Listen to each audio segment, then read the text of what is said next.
Segunda de Tesalonicenses, capítulo 2. Vamos entonces a iniciar ya con el fundamento, la base de lo que es la doctrina del último tiempo, que ya hemos visto. Vamos a pasar ahora a nuestro primer tema de la serie, que es nuestra reunión con Él. Así le hemos puesto a la doctrina del arrebatamiento, tomando el título de este pasaje en Segunda de Tesalonicenses 2. Dice así la palabra de Dios, Segunda de Tesalonicenses 2: pero con respecto a la venida de nuestro Señor Jesucristo y nuestra reunión con Él, os rogamos, hermanos, que no os dejéis mover fácilmente de vuestro modo de pensar, ni os conturbéis ni por espíritu, ni por palabra, ni por carta como si fuera nuestra, en el sentido de que el día del Señor está cerca. Nadie os engañe en ninguna manera, porque no vendrá sin que antes venga la apostasía y se manifieste el hombre de pecado, el hijo de perdición, el cual se opone y se levanta contra todo lo que se llama Dios o es objeto de culto, tanto que se sienta en el templo de Dios como Dios, haciéndose pasar por Dios. ¿No os acordáis que cuando yo estaba todavía con vosotros os decía esto? Y ahora vosotros sabéis lo que lo detiene, a fin de que a su debido tiempo se manifieste. Porque ya está en acción el misterio de la iniquidad, solo que hay quien al presente lo detiene hasta que él a su vez sea quitado de en medio. Y entonces se manifestará aquel inicuo, a quien el Señor matará con el espíritu de su boca y destruirá con el resplandor de su venida. Inicuo cuyo advenimiento es por obra de Satanás, con gran poder y señales y prodigios mentirosos, y con todo engaño de iniquidad para los que se pierden, por cuanto no recibieron el amor de la verdad para ser salvos.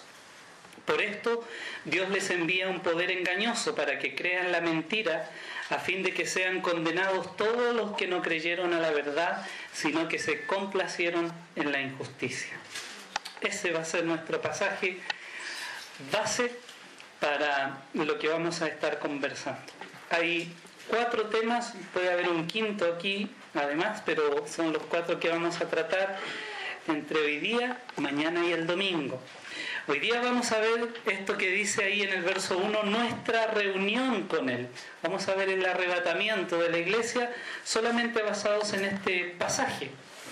Vamos a ver en el día de mañana, para que no se lo pierdan, vamos a ver el tema siguiente, que en sus notas es el día del Señor. Más bien ese lo vamos a ver el domingo, el 2012. Después el hombre de pecado que se menciona aquí, que es el anticristo, ese vamos a ver mañana. Hay algunas posibilidades ahí de quiénes pueden ser, vamos a ver qué tan posible sea. Después vamos a ver, eso sí, mañana también, el misterio de iniquidad. Ahí vamos a hablar de la que es llamada criptocracia, los poderes de las tinieblas obrando para establecer el reino del anticristo. Así que ese es el orden de los 4 temas que vamos a seguir. Así que no se lo pierdan mañana. Vamos a hablar del anticristo y la preparación del mundo para su aparición. Vamos entonces al PowerPoint, a nuestro tema que nos convoca ahora. Hay una pregunta.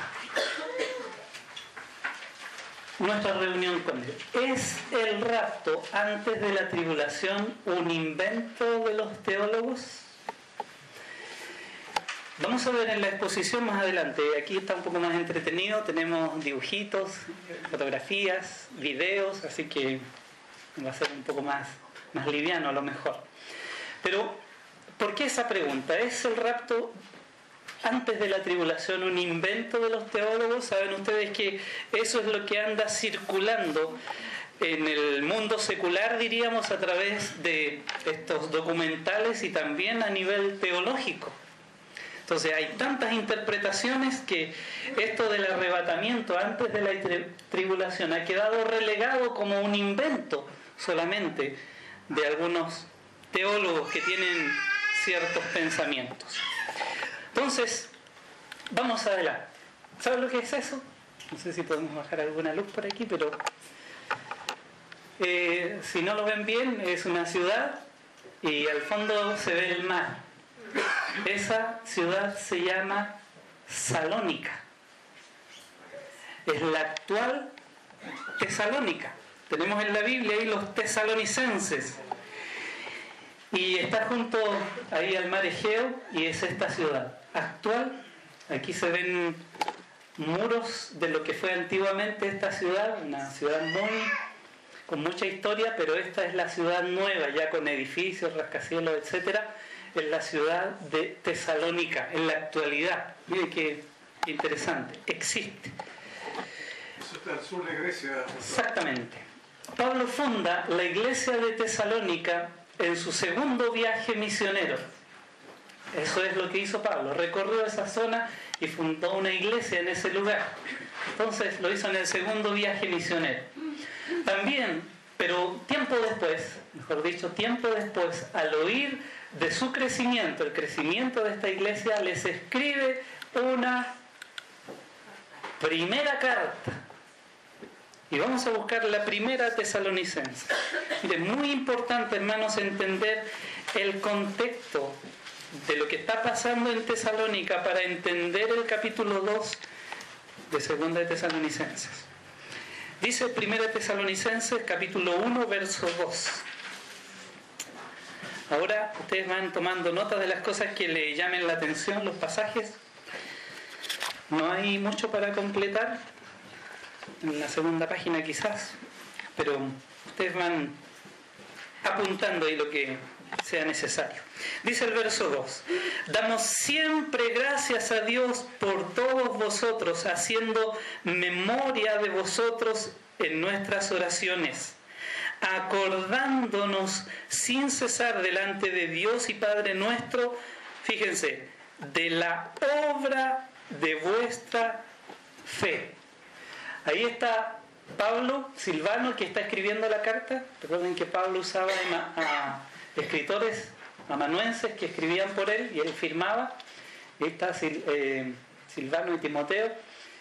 Y le escribe esta carta. Y lo primero que destaca, como tenemos ahí arriba, la fe, la obra de vuestra fe. La fe se muestra con una vivencia en cuanto a lo que uno hace. Dice, del trabajo de vuestro amor. El amor siempre se pone en ejercicio haciendo algo para el Señor. Así que destaca la fe, destaca el amor y destaca un tercer elemento. Y de vuestra constancia en la esperanza de nuestro Señor Jesucristo.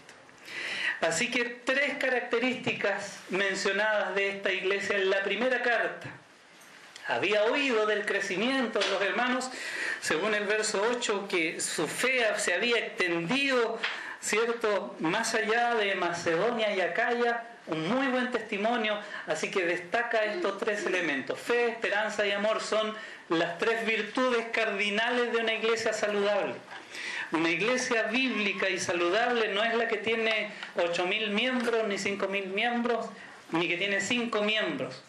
Una iglesia saludable, una iglesia bíblica, es una iglesia que está ejercitando su fe, la está haciendo crecer a través de la palabra, está manifestando su amor en el trabajo de la obra, en el servicio a Dios, y está manifestando una esperanza puesta en el Señor Jesucristo y su pronta venida. Esa es una iglesia saludable. Así que si estamos en ese rumbo, estamos bien, hermanos. Entonces, dice, ¿cuál era la esperanza de esta iglesia? En el verso 10, fíjense. Y esperar, aparte de la fe y del amor, esperar de los cielos a su Hijo, al cual resucitó de los muertos, a Jesús, quien nos libra de la ira venidera. Ellos están con la perspectiva, con su mirada puesta en la pronta aparición de Jesucristo en las nubes, como hemos hablado en el arrebatamiento. Pero, hay un pero aquí. ¿Por qué tenemos una segunda Tesalonicense si era una iglesia tan linda, tan ejemplar? Vamos a segunda Tesalonicenses, capítulo 1 ahora. Una segunda carta. Fíjense. fe, esperanza y amor. Dice el 3. Debemos siempre dar gracias a Dios por vosotros. Siempre Pablo está agradecido. Hermanos, como es digno por cuanto vuestra fe va creciendo, sigue creciendo. Y el amor de todos y cada uno de vosotros abunda para con los demás. Tanto que nosotros mismos nos gloriamos de vosotros en las iglesias de Dios por vuestra paciencia y fe en todas vuestras persecuciones y tribulaciones que soportáis. ¿Y qué falta? Algo pasó con la esperanza. ¿No era una hermana que se llamaba Esperanza? Pero Pablo siempre da gracias al Señor, destaca la fe, el amor, pero algo pasó con la esperanza de la iglesia tesalónica.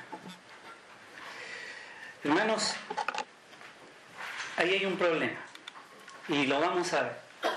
La esperanza es la expectativa futura del creyente, ¿cierto? Uno siempre está esperando algo en el futuro, siempre es el futuro. ¿Qué espera usted a fin de abril, los que trabajan? Sueldo, claro, por supuesto. Uno sabe que en cierto límite de tiempo va a llegar algo. No sé, la pensión, la jubilación. Muchos anhelan la jubilación y dejar ya de trabajar y servir más al Señor. La esperanza es una expectativa, es algo que está en el futuro para nosotros. Así que todavía no vamos a ir ahí. La esperanza había sido afectada en la iglesia de Tesalónica. Por eso no aparece en este capítulo 1 de la segunda carta y es la razón por escribir de Pablo la segunda carta. Dejemos eso archivado un poquitito y vamos a ver por qué la esperanza había sido debilitada. Vamos a nuestro bosquejo aquí ya más homilético, como dicen.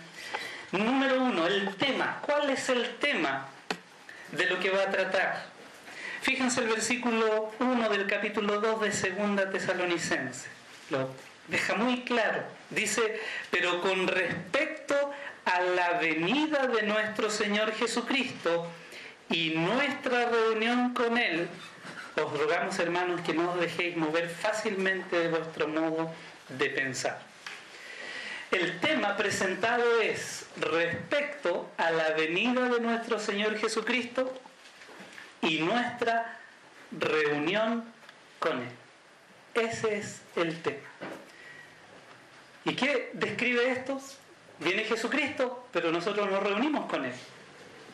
Claramente se refiere al arrebatamiento. Porque como lo explicamos antes, el arrebatamiento significa que el Señor viene en las nubes y nosotros ascendemos y nos encontramos con Él en el aire. Eso es lo que leímos en 1 Tesalonicenses 4, que aquí ellos lo tenían muy claro. Entonces, ese es el tema. Los tesalonicenses estaban pasando tiempos de sufrimientos, pruebas y tribulaciones. Eso es lo que hemos leído y podemos revisar en el capítulo 1 de esta segunda epístola. Dice en el verso 6, por ejemplo, porque es justo delante de Dios pagar con tribulación a los que os atribulan. Así que estaban sufriendo tribulaciones, problemas. Y a vosotros que sois atribulados, daros reposo con vosotros. Como leímos en el 4, dice, tanto que nosotros mismos nos gloriamos de vosotros en las iglesias de Dios por vuestra paciencia y fe en todas vuestras persecuciones y tribulaciones que soportáis. Así que el contexto de la iglesia era que estaban sufriendo. Tengan eso en cuenta. Están sufriendo tribulaciones, sufrimientos y pruebas. Entonces la pregunta lógica, debido a esto, a esas pruebas y tribulaciones, les habían dicho, alguien les dijo, que la tribulación, que es el día del Señor, ya vamos a comprobar eso, ya había comenzado. Entonces, hermanos, les dijeron, por alguna predicación, por alguna carta escrita, como lo vemos, por alguna revelación, alguien dijo, la iglesia de Tesalónica está sufriendo persecuciones, tribulaciones y pruebas. Eso significa que el día del Señor, que la tribulación ya comenzó.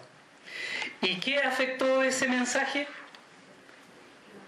La esperanza se debilitó. Por eso no aparece en el capítulo 1 la esperanza. ¿Dónde está la esperanza? Se había ido al suelo la esperanza. Pero si vino la tribulación y Pablo nos dijo que primero había un arrebatamiento. ¿Y qué pasó con el arrebatamiento? Entonces, esa es la cuestión en este punto. Entonces, la gran pregunta que se hacían era si la tribulación, el día del Señor, ya comenzó. ¿Qué pasó con el arrebatamiento? ¿Qué pasó con el rapto, como es otro término para describirlo? Algo había debilitado su esperanza.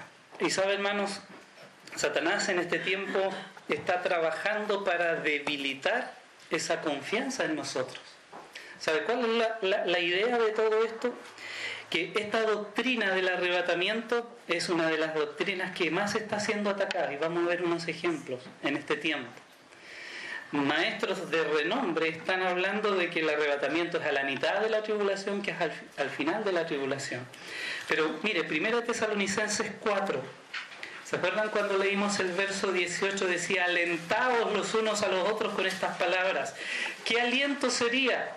Ese es el cuestionamiento. Si la iglesia va a pasar por la tribulación, ¿cuál es el aliento para nosotros? Si vamos a tener que sufrir, si vamos a tener que... ¿Se imaginan hoy día ustedes arrancando por los cerros, buscando comida, comiendo raíces? ¿Eso es lo que tiene Dios o Jesucristo para nosotros? Sin casa, sin manera, sin dejarnos marcar, tratando de comer. Eso no es. No estamos para condenación con el mundo. Es otro nuestro rumbo. Sigamos un poco adelante.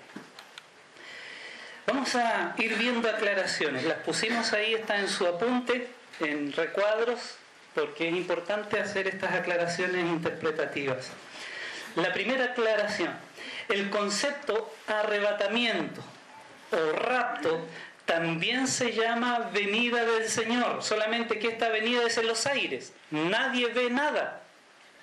La segunda venida también es venida del Señor, solamente que ahí todo ojo le verá, es visible. Entonces el concepto de arrebatamiento también se llama venida del Señor, pero el encuentro, como dije, será en el aire. Eso es lo que leímos en 1 Tesalonicenses, capítulo 4, versículo, allí el versículo es el 17.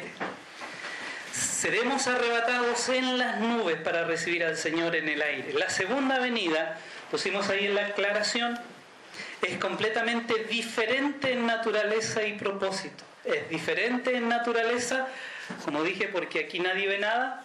La segunda venida todos le ven. Y en propósito, porque el propósito del arrebatamiento es sacar a la iglesia para enviar sus juicios sobre el mundo. El propósito de la segunda venida es venir con su iglesia a la tierra. Como se ha dicho siempre, en la primera, en el arrebatamiento, el Señor viene por su iglesia, y en la segunda venida viene con su iglesia. Hay 7 años de diferencia entre un evento, al menos, de uno y del otro evento. Una segunda aclaración. La frase nuestra reunión con Él, ahí en el capítulo 2, versículo 1, se refiere al arrebatamiento. En la segunda venida Él viene a la tierra a reunirse con su pueblo, con Israel. Pero en el arrebatamiento Él viene en las nubes, o hasta ese lugar, y la iglesia sube a encontrarse con Él en el aire. Así que esas dos aclaraciones son importantes. De la misma forma, pueden leer ahí en su apunte, de la misma forma, antes de ir ahí, en este tiempo el enemigo ha perturbado la esperanza y confianza de miles de creyentes en este tiempo, ahora, esparciendo diferentes puntos de vista sobre el arrebatamiento. Es cosa de dar una vuelta por internet para constatar que el arrebatamiento antes de la tribulación es una de las doctrinas más atacadas en este tiempo. Y lo vamos a ver. ¿Podemos apagar un poquitito aquí para para ver con más claridad. Aquí hay algunas enseñanzas de este tiempo. Tenemos aquí nuevamente la era de la iglesia. Esta es una línea de tiempo. Ahí está el reino milenial y todo esto sería la tribulación. 3 años y medio.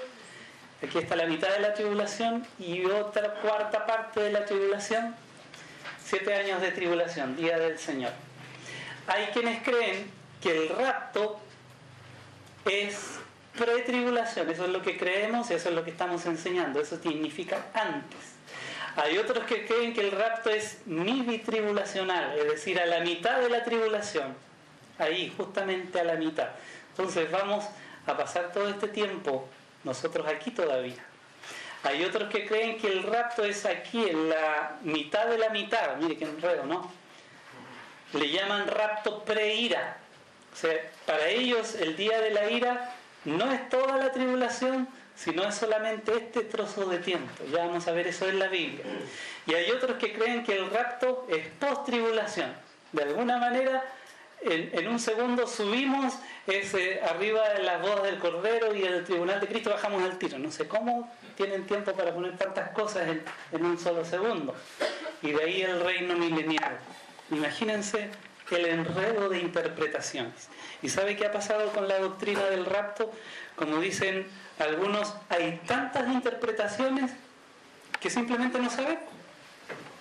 A lo mejor ni importa si el Señor viene antes o después, pero sí importa porque es la esperanza nuestra la que está en juego y la palabra de Dios, nada menos. Miren esto, si no es atacada la doctrina de la tribulación. 12 razones para no esperar un rapto pretribulacional. Y ahí están los pobres creyentes, ¿cierto?, con las maletas hechas, mirando para arriba a qué hora es la tribulación, y atrás el mundo se está destruyendo. Es decir, empezó la tribulación con todos los desastres, y la iglesia que creía que se iban antes, ahí están. 12 razones. ¿Será suficiente? Así nos ven algunos. El rapto secreto. 50 razones. 50 razones para no creerlo. Un rapto secreto, que desaparece la iglesia. No sé qué hacen con este pasaje de Tesalonicenses que dice que vamos a desaparecer. Primera de Corintios 15 hemos leído, en un abrir y cerrar de ojos. Miren lo que dicen, algunas cosas que dicen ellos. El pretribulacionismo es una corriente de interpretación de la profecía que enseña que el arrebatamiento de la iglesia, descrito en 1 Tesalonicenses, será un evento secreto y ocurrirá antes de la gran tribulación anunciada en el Apocalipsis. Es uno de los postulados más conocidos del dispensacionalismo. Entonces, la idea es que como nosotros somos dispensacionalistas, sacamos, ahí metimos la tribulación, o el rapto ante la tribulación ahí en ese esquema. ¿Son tribulacionistas aquí o dispensacionalistas o no? ¿Estudian las dispensaciones? Sí. Entonces están todos mal. Si hay 50 razones, vamos a ver. Para fundamentar esta idea, el dispensacionalismo explica que la profecía de las 70 semanas, y ahí siguen, creen que por ser nosotros dispensacionalistas, creemos que hay un rapto secreto y antes de la tribulación. Les puedo decir que yo creo que la Biblia se divide en dispensaciones, y si usted la lee de Génesis en adelante es natural. Una lectura literal de la Biblia nos hace llegar a esa conclusión. Pero vamos a ver, yo les puedo asegurar que la doctrina del rapto antes de la tribulación no cae ni se afirma solo en el dispensacionalismo. Pero mire, aquí hay buenas noticias para nosotros. 50 razones para creer en un rapto pretribulacional. Por lo menos ahí estamos empatados. ¿Qué les parece? Vamos a ver un video. Brenda, lo puedes poner. Tengo aquí cómo hacerlo a distancia, pero vamos a apagar las luces nomás. Apáguenlas todas. La Evangélica es una de las iglesias cristianas con más rápido crecimiento del país. La emoción del sistema profético que habla sobre el arrebatamiento, el anticristo, la gran tribulación y la batalla de Armagedón tiene el poder emocional de que un ministro liberal que se despierte un domingo diga: quiero que todos contacten con su congresista para que apoye la ley 4075, porque así vamos a ayudar a este grupo que lo necesita. Tiene ese apasionante poder.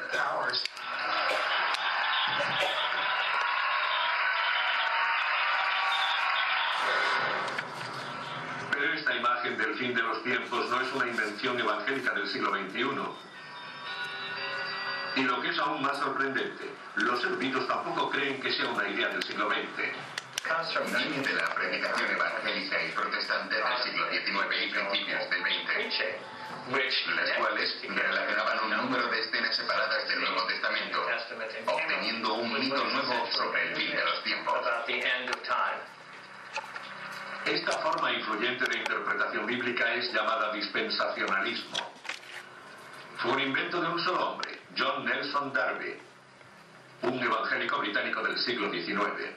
Las enseñanzas de John Nelson Darby fueron llamadas dispensacionalistas porque dividió la Biblia en distintas eras o dispensaciones, como él las llamó. Pensaba que Dios había trabajado con la humanidad de distintas maneras, en distintas dispensaciones, y que lo hizo para unir los hombres en este proceso redentor. La innovación de Darby creó un supersistema bíblico, una nueva forma de leer las escrituras que unificaba textos dispares, principalmente oscuros y apocalípticos como el libro de Daniel y el Apocalipsis, los cuales fueron ignorados por las principales iglesias protestantes. Un dispensacionalista leía la Biblia como un enorme rompecabezas. Tomaba distintas profecías de varios lugares, las unía y trataba de descifrar lo que pensaba que podía suceder con todo detalle.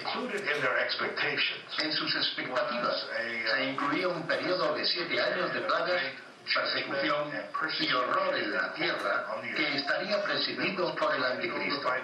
Después, Darby argumentó que la Iglesia no podría participar en esto. También dijo que debía ser arrebatada antes de comenzar la gran tribulación. Después nosotros, los vivos, los que quedamos, junto con ellos, seremos arrebatados en las nubes al encuentro del Señor en los aires. Tesalonicenses 1, 4, 17. Según los eruditos, esta historia transmitió y sigue transmitiendo un convincente mensaje. Para aquellos que quedaron atrás en este periodo de gran tribulación, los tiempos venideros serían terribles. Y por supuesto, los dispensacionalistas han estado utilizando esta idea desde que la inventaron para convencernos de que no necesitamos pasar por todo esto. No si aceptamos a Cristo, porque podremos liberarnos de eso. ¿Qué les parece? Es un invento de los dispensacionalistas que ellos decidieron, dice Timothy Weber, bueno, un escritor no creyente, pero saben ustedes que yo he escuchado esos mismos argumentos en algunos evangélicos, se supone de los nuestros. Así que hermanos, tenemos un tema aquí. Parece que los pastores dispensacionalistas estamos ahí metiendo manos para manipular este tipo de temas. ¿Qué les parece? Vamos a verlo. Sigamos adelante con nuestro estudio. Volviendo aquí a 2 Tesalonicenses. Con respecto a la venida de nuestro Señor Jesucristo, dice: hermanos, que no os dejéis, dice el verso 2, mover fácilmente de vuestro modo de pensar. Vamos entonces a la segunda parte de nuestro texto. Dice el rumor. Primero teníamos el tema, que es el arrebatamiento, ese es el punto ahí, pero vamos a ver el rumor que circulaba. Son rumores. Como circulaban rumores por medio de cartas, revelaciones, ya vamos a ver lo que la tribulación había comenzado, esto confundió a la iglesia, por eso se debilita la esperanza. Pablo había enseñado, antes de la tribulación viene el arrebatamiento, esa era la idea, por eso ellos se habían sido movidos a alentarse, a animarse unos con otros, llenarse de esperanza. De eso se trata la primera de Tesalonicenses. Si ustedes la leen varias veces, más de 3 o 4 veces, él está animando a los creyentes con este concepto de que esperen el arrebatamiento. Es algo que debe animarlos, hermanos. Pero estas falsas interpretaciones que había comenzado ya el día del Señor, o tribulación, de los tiempos habían causado conmoción en sus mentes y su esperanza se había debilitado. Por eso les dicen, no se dejen mover fácilmente de vuestro modo de pensar, ni os conturbéis, dice, ni por espíritu, palabra, ni por carta, como si fuera nuestra, en el sentido de que el día del Señor está cerca. Entonces, vamos a ver otras aclaraciones más al texto. La primera, la frase el día del Señor se refiere al tiempo de la tribulación, y eso lo vamos a dejar muy claro en este punto. Dice, en el sentido de que el día del Señor está cerca, no está presente, todavía no ha llegado, está cerca. Entonces la frase el día del Señor se refiere al tiempo de la tribulación, no a la segunda venida de Cristo y mucho menos al arrebatamiento. Así que el día del Señor en este pasaje se refiere a la tribulación. Y vamos a fundamentar eso. Capítulo 1, Primera de Tesalonicenses. Perdón, Primera de Tesalonicenses 5:1, eso era. Noten aquí. Dice 5:1 al 3. Esta es la clave para mí de todo el tema. Dice, pero acerca de los tiempos y de las ocasiones no tenéis necesidad, hermanos, de que yo os escriba, porque vosotros sabéis perfectamente que el día del Señor, fíjense, día del Señor, la misma frase que usa en el capítulo 2 de la segunda carta, el día del Señor vendrá así como ladrón en la noche, que cuando digan paz y seguridad, entonces vendrá sobre ellos destrucción repentina. Fíjense que el día del Señor es un día de destrucción repentina, como los dolores a la mujer encinta, y no escaparán. Se ha cometido, hermanos, un gran error dentro de nuestras iglesias y mundo evangélico, yo creo por una película que apareció hace años atrás que se llamaba Como ladrón en la noche. Y ese título hacía referencia al arrebatamiento.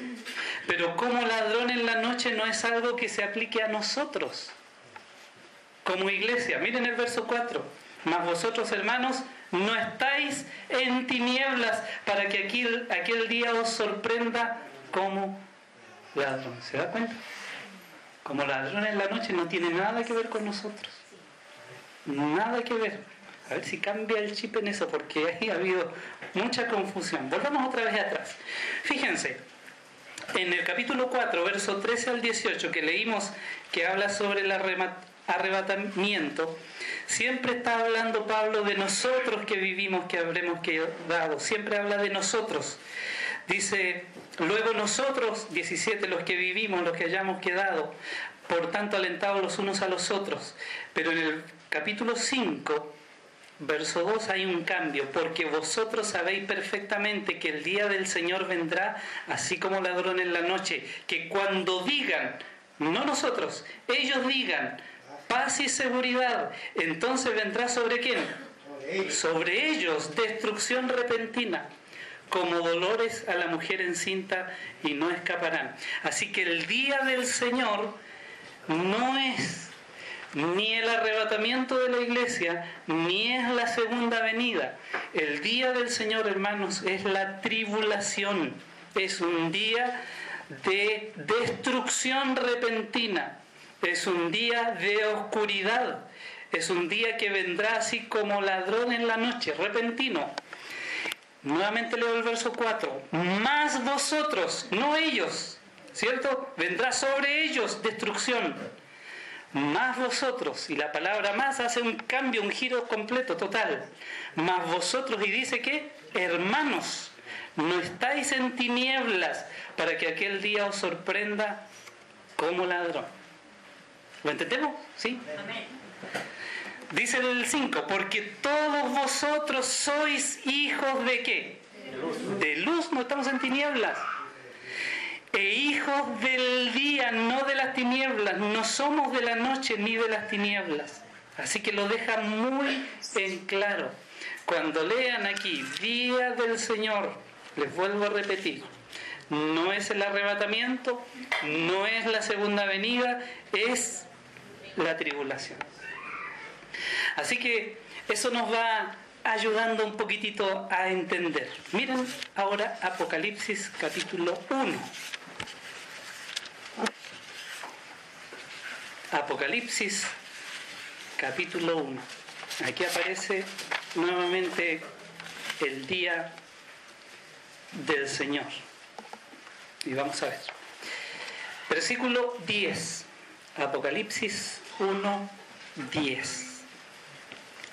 Dice, yo estaba, habla Juan, el escritor, en el Espíritu, en el día del Señor, y oí detrás de mí una gran voz como de trompeta. Aquí tenemos un versículo interesante. Se ha dicho, y dicen los comentaristas, que el día del Señor es el día domingo. Y así escribe. Estaba Juan, ¿cierto?, el día domingo en su tiempo devocional con Dios, como se ocurre en todas las iglesias, así que ahí tuvo esa visión, ¿no?, del Apocalipsis y todo lo que vio. ¿Sabe? No es lo que dice aquí. Porque al día domingo, ¿cómo se le llama en el Nuevo Testamento? El primer día de la semana. Siempre el día domingo en el Nuevo Testamento se llama el primer día de la semana. Siempre. La frase el día del Señor significa que Juan apareció en este periodo de la tribulación. Mire, voy a retroceder un poquitito. ¿Me esperan para explicarlo aquí muy bien? Fíjense, lo que ocurre aquí con Juan es que en este periodo que se llama tribulación, él aparece aquí. Estaba yo en el día del Señor, en este día. Y lo que hace, digamos que él está aquí arribita. Entonces, desde allí él mira para acá, mira lo que pasa en el medio, mira lo que pasa allá. Él está en este día. Por eso cuando ustedes leen, por ejemplo, los sellos, ahí en el capítulo 6, ¿qué le dice el ángel?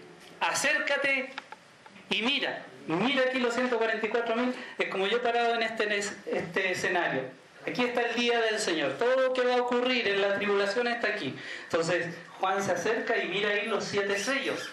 Y ve el caballo salir. Por aquí ve, los 2 testigos. Por ahí ve la batalla de Armagedón. Porque él está en el día del Señor. Está en este día de la tribulación. ¿Se da cuenta? Y ve cada cosa. Y se le dice una y otra vez, acércate y mira. Se le dice, escribe. Después de esto vi, y él ve y se acerca, y ese es su trabajo, porque él no está aquí en el día domingo, que es el primer día de la semana, sino está en pleno día del Señor. Entonces, como él está aquí en lo alto y se acerca, él mira hacia acá, mira hacia allá, incluso ve el reino milenial hacia el futuro, desde aquí, desde esta vista. Entonces, eso es lo que la Biblia enseña. Hay una frase, no sé si la puse allí. Bueno, no está, pero en el Antiguo Testamento, pueden anotar aquí, ahí en su apunte, se llama, a este día de la tribulación se llama el día de Jehová. Aparece en el Antiguo Testamento el día de Jehová como el día del Señor 16 veces. El día de Jehová 16 veces. Mientras yo adelanto aquí las escenas, 16 veces el día de Jehová. Y cada vez que aparece esa frase, día de Jehová, siempre se refiere a la tribulación. Así lo puse, está ahí en la letra C. Sí. Perdón. Entonces yo me salté la D. Bueno, vamos a la C, no importa. Entonces, en el Antiguo Testamento se le llama el día de Jehová y cada vez que se menciona se refiere a Israel y en la tribulación. Así que no hay duda de que el día del Señor, aquí en Tesalonicenses, se refiere al tiempo de la tribulación. ¿Y qué es lo que dice Tesalonicenses? Dice que el día del Señor está cerca, no ha llegado, no se confundan, hermanos, es lo que está diciendo. Ahora sí, la letra B. La expresión como ladrón en la noche se refiere a la venida de la tribulación sobre los incrédulos. Los creyentes no somos de la noche para que aquel día os sorprenda como ladrón. Así que eso lo dejamos claro cuando aparece en el mismo contexto para la misma iglesia la frase el día del Señor. Ahora sí, vamos a la letra D o C. D sería, hay dos C ahí. Bueno, ustedes entienden, póngale D. En otras palabras, Pablo les dice a los tesalonicenses, el día del Señor no está presente, pero está cerca. Esa es la expectativa de la iglesia siempre, la inminencia del día del Señor. Está muy cerca, pero no está presente. Veamos, ahí les puse un dibujito para entenderlo con mayor claridad. Tenemos ahí nuestra reunión con Él, que es el arrebatamiento de la iglesia. Esta es la iglesia en el periodo actual. La iglesia sube, nos reunimos con Él en el aire. De ahí comienza el día del Señor, que es la tribulación. También se llama la ira venidera o el día de la ira. La tribulación se llama así. Y miren esto un poquitito, y pueden anotarlo ahí arribita. Vamos a ver esto del día de la ira, porque... O mejor, esperemos un poquitito, lo vamos a ver más adelante. Yo me estoy adelantando. Entonces la segunda venida, al final del día del Señor o de la tribulación, y ahí comienza el reino. Entonces, a continuación, lo que dice la Escritura, que no vendrá, fíjense en el capítulo 2, versículo 2, no os dejéis mover fácilmente de vuestro modo de pensar, ni os conturbéis ni por espíritu ni por palabra como si fuera nuestra, en el sentido de que el día del Señor vendrá. Nadie os engañe, dice, en ninguna manera, porque no vendrá. ¿Qué no vendrá? El día del Señor, la tribulación, no ha empezado, hermanos, están en pruebas, en dificultades, pero no ha empezado. Sin que antes venga la apostasía y se manifieste el hombre de pecado, el hijo de perdición. Así que el día del Señor no vendrá todavía sin que antes venga la apostasía que estamos viviendo hoy y se manifieste o aparezca el hombre de pecado. Eso lo vamos a ver mañana. Lo más seguro es que el anticristo ya está en medio de nosotros, pero no se va a manifestar públicamente hasta que la iglesia sea quitada. A continuación, el apóstol Pablo, inspirado por el Espíritu Santo, les exhorta: no os conturbéis. Esa palabra conturbar significa turbar, significa trastocar la mente, quedar así como en pausa. Es decir, no se dejen mover tan fácilmente. No ha empezado la tribulación, no se han perdido, hermanos, el rapto, el arrebatamiento, sino eso está por venir. No os conturbéis. Y dice, ni por revelaciones. Miren el verso 2, dice, ni por espíritu. Yo le puse revelaciones, porque el espíritu, o ciertos espíritus, están enseñando de alguna manera que algo va a pasar. Aquí hay una mujer que escribió un libro que se llama Cuando el dinero falta. En ese libro que leí hace varios años atrás, esta mujer, Mary Stuart Ralph, dijo ella que en un día, ella es una carismática, estaba muy en comunión con el Señor en ese día y sufrió ella lo que diríamos un éxtasis de revelación del Señor. ¿Y sabe qué enseñó ella? ¿Qué recibió del Señor? El Señor le reveló a ella, por eso revelaciones, el espíritu, fíjense que no hay un solo espíritu que habla, hay otros espíritus, lo enseña la Escritura. El espíritu le dijo a ella que el arrebatamiento era la mitad de la tribulación. ¿Y sabe cuál es el argumento? Que a la mitad de la tribulación Satanás y sus huestes van a ser lanzadas a la tierra.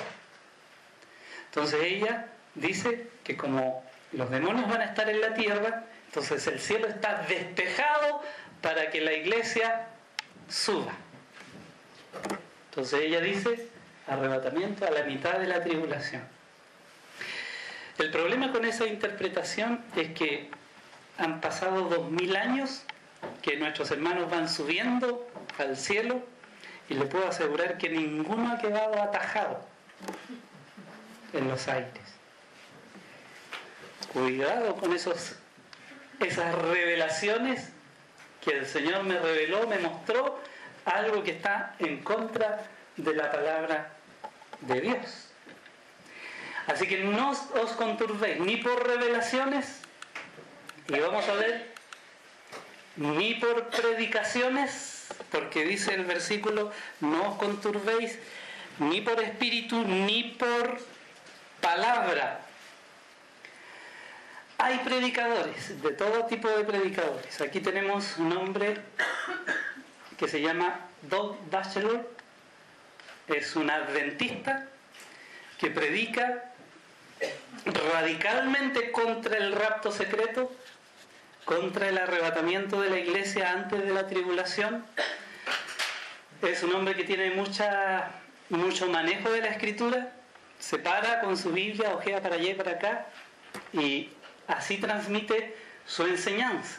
Y él está en contra, predica contra un rapto secreto.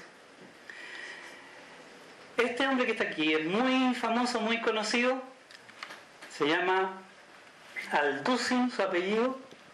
Es un gran hombre de Dios, lo respeto mucho, estoy de acuerdo con él en casi todo, menos en este punto, porque él predica de un rapto pre-ira. Él dice que la ira del Señor comienza después de la mitad de la tribulación, como dijimos antes, a la mitad de la mitad. Y ahora sí vamos a aclarar ese punto. Busquemos Apocalipsis, capítulo 6. Yo no estoy de acuerdo con él en este punto.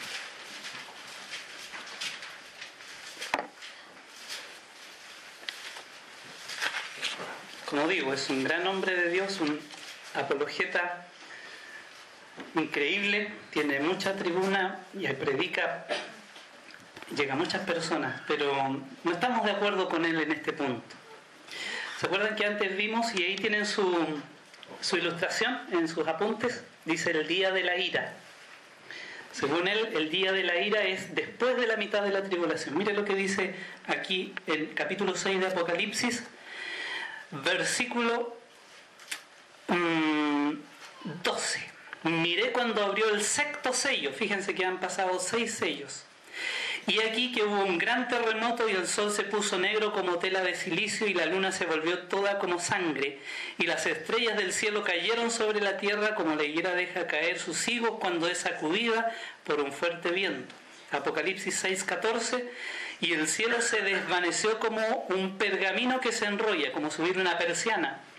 Y todo monte y toda isla se removió de su lugar. Y los reyes de la tierra, los grandes, los ricos, los capitanes, los poderosos y todo siervo y todo libre se escondieron en las cuevas y entre las peñas de los montes y decían a los montes y a las peñas: caer sobre nosotros y escondernos del rostro de aquel que está sentado sobre el trono y de la ira del Cordero, porque el gran día de su ira está pronta a llegar. Ya viene un poco de tiempo en que va a llegar. ¿Qué dice? Ha llegado. ¿Y quién podrá sostenerse en pie? Lo que está diciendo estos versículos, que el día de la ira del Cordero comenzó con los sellos que acaba de mencionar. Es decir, el día de la ira no es al final de la tribulación, no es solamente la segunda venida, que el Señor viene muy enojado, furioso, viene en realidad como un torbellino, dice el Antiguo Testamento que viene. Siempre que vean torbellino en el Antiguo Testamento, pongan cuidado porque se refiere a la segunda venida. Pero la ira, fíjense que el día de su ira no dice que comenzará, sino que ya llegó. Y estamos en el comienzo de la tribulación. Así que no podemos estar de acuerdo con esta interpretación de que el día de la ira es en el momento en que es arrebatada la iglesia. Bueno, estaba predicando este mismo estudio en Vallenar, no es Vallenar, en Santiago, se llama eso Melipilla. Y cuando terminamos el estudio, que él es un mexicano, y se para un hermano al lado mío y me dice: hermano, el Señor me lo bendiga, y sabe que era mexicano, y me dice: yo conozco a Raúl Alducin. Yo dije: me va a pegar este hermano. Pero no fue así. Claramente entendimos en la palabra que el día de la ira es todo el periodo de la tribulación. Hay más pasajes para respaldar eso. Leamos uno en 1 Tesalonicenses 1:10. Lo leímos antes, pero ahora sí en el contexto. Dos pasajes, anótenlo ahí donde dice el día del Señor o día de la ira. 1:10 decía que esperar de los cielos, eso estaban esperando los tesalonicenses, de los cielos a su Hijo, al cual resucitó de los muertos, a Jesús, quien nos libra ¿de qué? De la ira venidera, de todo ese periodo de la tribulación. Si no es el final. Miren el capítulo 5, versículo 8. Pero nosotros que somos del día, ¿se acuerdan? No viene por nosotros como ladrones en la noche, sino contra el mundo incrédulo. Pero nosotros que somos del día, seamos sobrios, habiéndonos vestido con la coraza de fe y de amor y con la esperanza de salvación como yelmo, dice para la iglesia nosotros, porque no nos ha puesto Dios para ira, sino para alcanzar salvación por medio de nuestro Señor Jesucristo. ¿Se da cuenta? Nos libra de, no a través de, nos libra de la ira. ¿Se acuerda de Efesios capítulo 2? Dice que antes de creer en Cristo éramos por naturaleza hijos de ira. Éramos, ya no lo somos. Así que hermanos, no cabe duda en la palabra que el día de la ira es toda la tribulación y el Señor nos libra de la ira. No os conturbéis, otra vez. No os conturbéis, ni por publicaciones, por carta. Nuestro texto dice: no os conturbéis ni por espíritu, ni por palabra, predicaciones, ni por carta. Fíjense que hay mucha literatura, muchos teólogos hablando contra el arrebatamiento.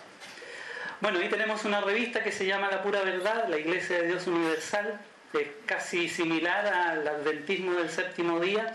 Ellos hablan contra en estas publicaciones del arrebatamiento. Aquí hay un teólogo que se supone que es evangélico, teología evangélica, pero él habla en este libro en contra justamente de un rapto secreto y mucho menos un rapto pretribulacional. Se me fue ahora su nombre, no sé si Nino lo conoce, Marcelo. José Grau. José Grau, gracias. Ahí, buen alumno del PICA. Y esta otra, obviamente, el centinela o el atalaya, esta otra traducción del atalaya, de los testigos de Jehová, ni rapto ni secreto. Así que claramente las publicaciones que hay por todos lados, más la lista de 50 razones, ¿cierto? Claramente vemos que esta doctrina está siendo atacada. Y vamos a la recta final. ¿Sí? Para que haya cuidado solamente, la pura verdad es milenial y es bautista.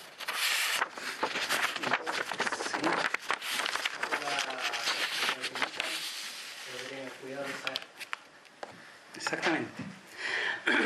Sigamos adelante. Vamos a la realidad de las cosas. ¿Se acuerdan? El tema, ya lo vimos al principio, el rumor, pero vamos a ver cuál es la realidad. Versículo 3 al 8. Fíjense que esta postura de que la iglesia pasa por la tribulación, que es lo que le estaban diciendo los tesalonicenses, ¿qué dice ahí? ¿Es un error de interpretación? ¿Qué dice ahí? Es un engaño. No es un error de interpretación, es un engaño. Dice: nadie os engañe en ninguna manera, verso 3, Porque no vendrá, dice, el día del Señor o tribulación sin que antes venga la apostasía y el anticristo, el hombre de pecado. ¿No os acordáis que cuando yo estaba todavía con vosotros os decía esto? Fíjense, aquí me llama mucho la atención porque este versículo 5 nos muestra que Pablo no tenía ninguna duda en enseñarle escatología a una iglesia que recién se estaba fundando. Porque es necesario que todo hermano nuevo creyente sepa que hay tal cosa como fe que debe ser alimentada, hay tal cosa como amor que debe ser para servir al Señor y hay tal cosa como esperanza donde Él debe apuntar. Ya no a logros materiales solamente, sino que la vista puesta en el Señor Jesucristo y en su venida. ¿Amén? Amén. Sí, estamos de acuerdo. ¿Estamos despiertos? Sí. Y ahora vosotros sabéis lo que lo detiene, solo que hay quien al presente lo detiene. El verso 6 y 7 habla de algo que detiene la manifestación del hombre de pecado. Y aquí otro tema que ha traído mucha especulación y muchos escritos. ¿Qué es lo que detiene? Fíjense, versículo 3, para verlo en contexto. Nadie os engañe en ninguna manera, porque no vendrá sin que antes venga la apostasía y se manifieste el hombre de pecado. Ese va a ser el sujeto ahora, el hijo de perdición, el cual se opone y se levanta contra todo lo que se llama Dios, es objeto de culto. Ahora, verso 6, vosotros sabéis lo que lo detiene, los tesalonicenses sabían, a fin de que a su debido tiempo se manifieste, habla del anticristo. Ya está en acción el misterio de la iniquidad, solo que hay quien al presente lo detiene. Hay algo que debe salir para que se manifieste el anticristo. ¿Quién será? Esa es la pregunta que vamos a tratar de contestar.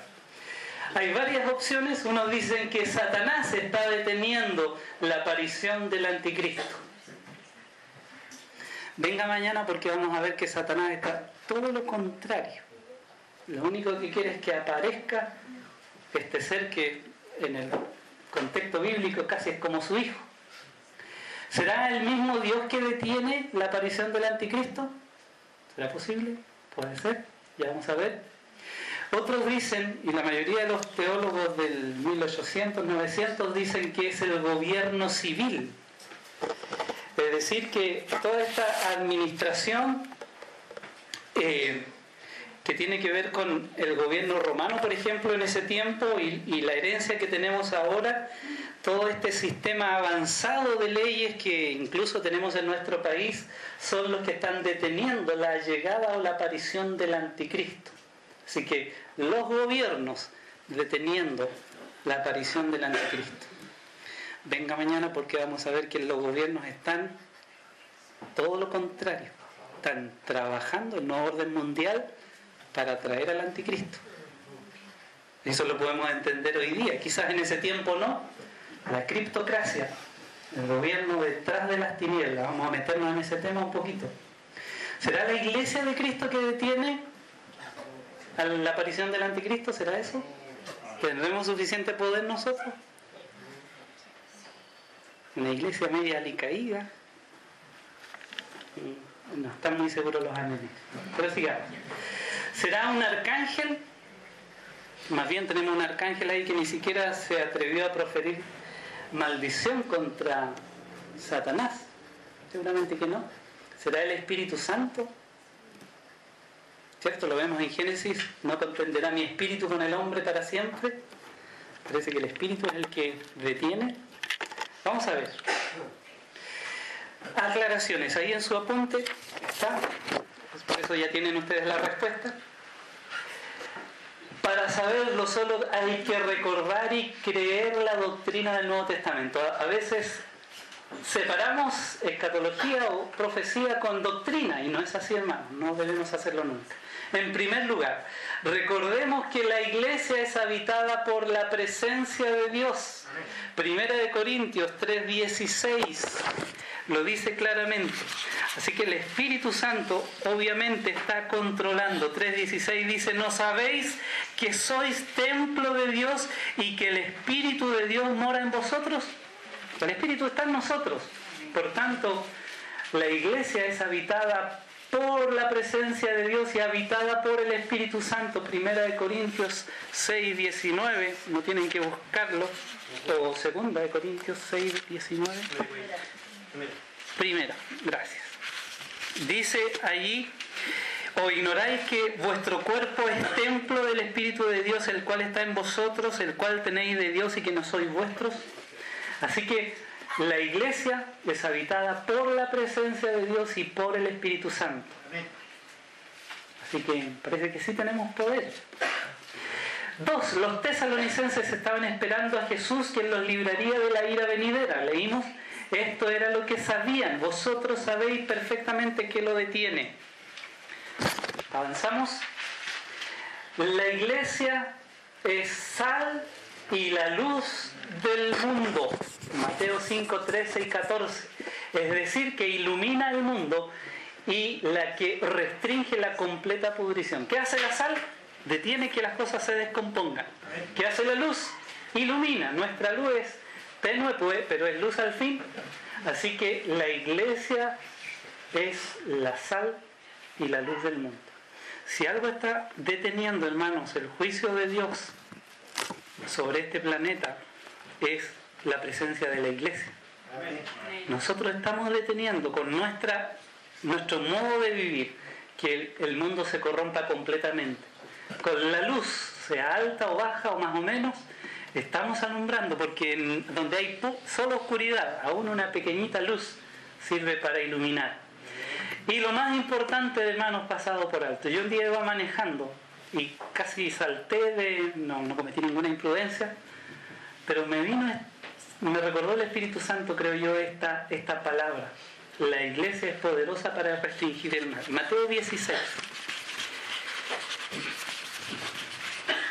Mateo 16. Esta es la gran revelación. No es revelación, solamente es leerlo en la Biblia. Dice aquí la palabra de Dios, 16, 18. Y yo también te digo que tú eres Pedro, y sobre esta roca edificaré la iglesia, mi iglesia. ¿Y qué dice? Las puertas del Hades no prevalecerán contra ella. Mire, ¿qué más claro puede ser? De todo lo que usted pueda leer, de cualquier autor, de doctores en teología, dice claramente aquí que las puertas del infierno no pueden avanzar en la tierra porque está la iglesia. Es lo que dice. Por eso la iglesia es poderosa para restringir el mal, su sola presencia. Por eso no va a haber tribulación ni anticristo mientras la iglesia esté presente. Porque la tribulación comienza con la confirmación del pacto del anticristo. Así que, hermanos, no me vengan a decir que el rapto pretribulacional está sacado o inventado del dispensacionalismo. No tiene nada que ver con eso. Es simple y pura doctrina nuevo testamentaria. La iglesia dice: las puertas del Hades no prevalecerán contra ella, jamás, porque en la iglesia reside la presencia de Dios y el poder de Dios a través del Espíritu Santo. Amén. Amén. Amén. Así que, hermanos, salga con mucha confianza. No va a pasar a la mitad de la tribulación ni el 3/4 de la tribulación. El Señor nos va a liberar completamente de ese día. ¿Es claro o no? ¿Sí? ¿Estoy manipulando los textos? Es lo que dice la Biblia.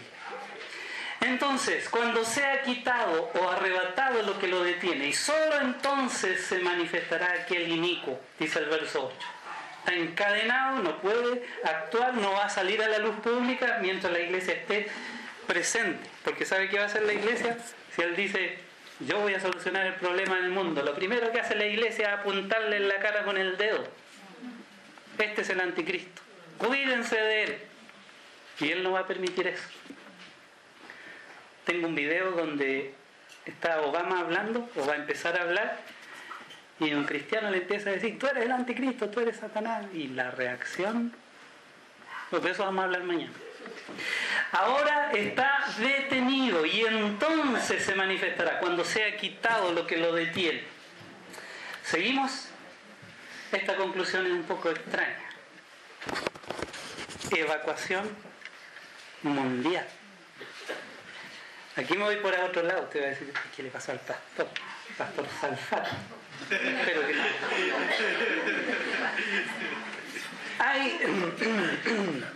Mire, lo que quiero establecer con esto es solamente un hecho. Que Satanás cree más en el arrebatamiento que muchos teólogos de este siglo. Porque Satanás ya inventó el argumento con que va a explicarle al mundo por qué desaparecieron tantas personas. Y esto se llama la evacuación mundial, así que le han puesto de nombre. Este libro, o este concepto, está muy difundido en internet sobre todo, pero yo lo conozco hace muchos años, de los años 80.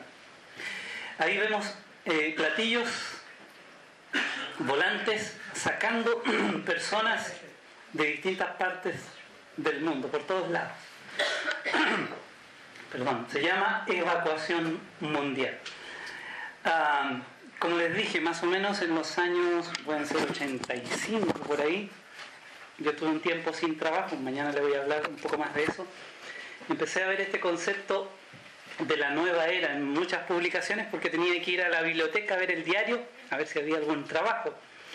Entonces el Señor me empezó a abrir los ojos respecto a esto y descubrí muchas cosas más ya en ese tiempo. Pero compré un libro que se llama así, Guía para la Nueva Era, de Moira Timms. Así que ya en esos años cercanos a los 90 yo hablaba de la nueva era por muchas iglesias que me invitaban. Este libro lo tengo en casa y este libro habla de muchas cosas, esoterismo, esta es la Biblia de Satanás, pura doctrina satánica. Y en una de esas páginas, la 199, dice lo siguiente: la mayoría de los estudiosos de la Biblia están familiarizados con el concepto de el rapto, que tiene su contraparte en la creencia Hopi de que todos los hombres buenos serán protegidos en la gran meseta negra cuando las cosas se pongan realmente difíciles. El paralelo moderno es la expectativa de evacuaciones en masa por parte de los ovnis. Página 199. Me acordaba de la página. Vamos a ver un video, Brenda. Apagamos la luz, por favor. No sé si lo vamos a ver completo, pero por lo menos para que entiendan la idea.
En la década de los años 80, la distancia que nos separaba de esta fecha era muy lejana.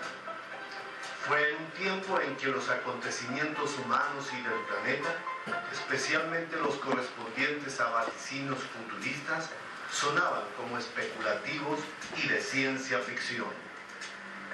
En aquella época de los años 80, se nos habló de contactos telepáticos provenientes del cosmos, que involucraban a seres del espacio llamados los extraterrestres. Fue un tiempo en que se activó la proliferación de personas contactadas con estos seres del cosmos. Fue un tiempo en que se ha ido manifestando avistamientos de objetos luminosos no identificados, creando confusión, incredulidad y controversia con personas científicas y aficionados en la investigación de estos acontecimientos espaciales. La actividad investigativa como también especulativa fue muy intensa, Pero habrá que destacar que dentro de este fenómeno hubo también informes que hablaban de algunos proyectos dictados por los seres del espacio cósmico. Información canalizada telepáticamente por algunas de esas personas que tienen la cualidad de recibir información superior cósmica.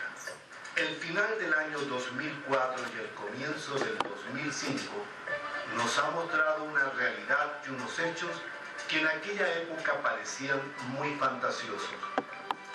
Para el ego humano, en su oscuridad, estos hechos solo venían a ser un cuento más de ciencia ficción, pues nos hablaba de lo que sería un proyecto de evacuación planetaria ante momentos de crisis global del planeta, tanto con la intervención errada del humano ante el uso de material atómico y con manifestaciones fuertes de acomodamiento de la naturaleza en el aspecto telúrico, ambiental y volcánico. Los acontecimientos ocurridos recientemente en Asia han demostrado que la realidad es superior a la ciencia ficción. Más aún, cuando observamos que dicha evacuación humana se está realizando tal como lo anunciaron estos seres del espacio y en concordancia con un cambio en la superficie terrestre de dicho territorio asiático. Los hermanos del espacio cósmico, en su proyecto de evacuación mundial, expresaron lo siguiente: por la liberación del poder atómico, por la opresión de las vibraciones planetarias, por la liberación de las energías de los eclipses y la alineación de los planetas, como por la transformación y ascensión planetaria. Estos no son tiempos ordinarios, son tiempos que hablan del fin del viejo orden de cosas y el comienzo de las nuevas.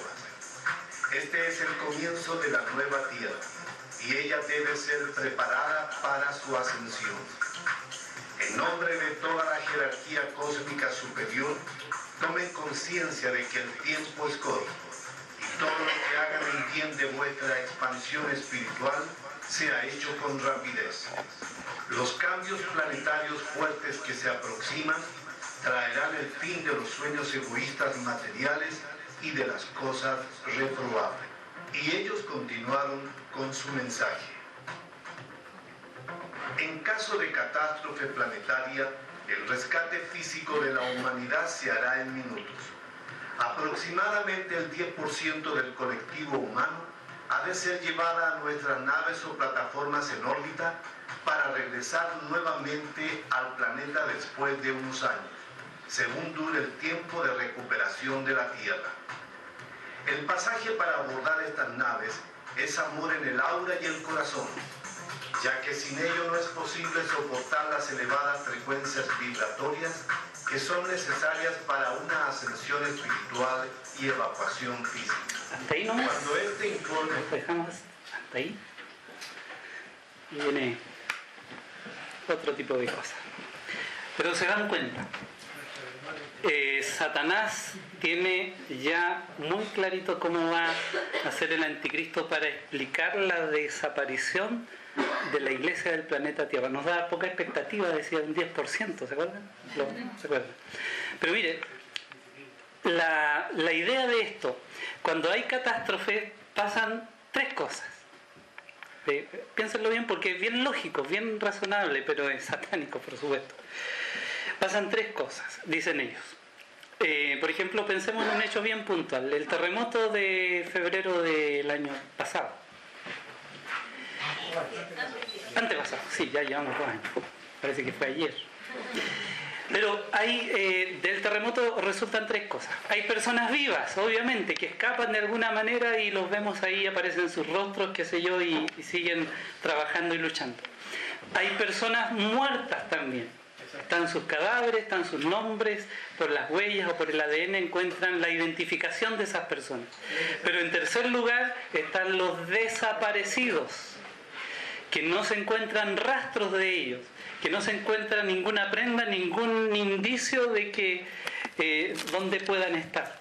Entonces, el argumento de ellos es que cuando vengan los desastres, según ellos, del 2012, va a haber un gran grupo de personas que va a desaparecer.